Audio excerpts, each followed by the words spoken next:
Hallo, in diesem Video zeigen wir Ihnen, wie Sie die Einnahmen eines Mitarbeiters definieren können. Hierzu erstellen Sie eine Liste über Listen, Tagesleistungen und Einnahmen.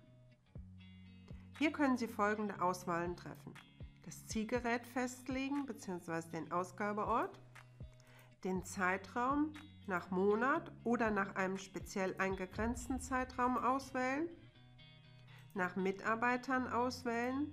Hier wird abgefragt, von welchem Mitarbeiter die Arbeiten durchgeführt wurden, die Auflistung nach Leistung und/oder Einnahmen sowie die Sortierung der Liste. Die Auswertung der Anlagen. Ist der Haken gesetzt? Werden auch unvollständig gemessene Liegenschaften ausgegeben? Ist der Haken nicht gesetzt? Werden nur vollständig gemessene Liegenschaften ausgegeben. In unserem Beispiel erhalten Sie folgende Liste. Unter laufende Nummer wird Ihnen die laufende Nummer der Liegenschaft ausgegeben. Liegenschaft Betreiber, die Adresse der Liegenschaft bzw. des Betreibers. Anlage, bei welcher Anlage die Arbeiten durchgeführt wurden. Datum ist das Erledigungsdatum der Arbeit. Anschließend erklären wir kurz die Touren. Hier ist durch einen großen Buchstaben im jeweiligen Feld gekennzeichnet, welche Arbeit durchgeführt wurde bzw. wie sie abgerechnet wurde.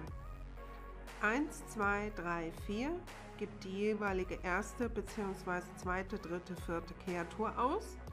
M steht für Messung, A für Abgaswege, F für Feuerstättenschau, L für Arbeiten an Lüftungsgeräten, D für Arbeiten an Dunstabzügen, S für Sonderarbeiten.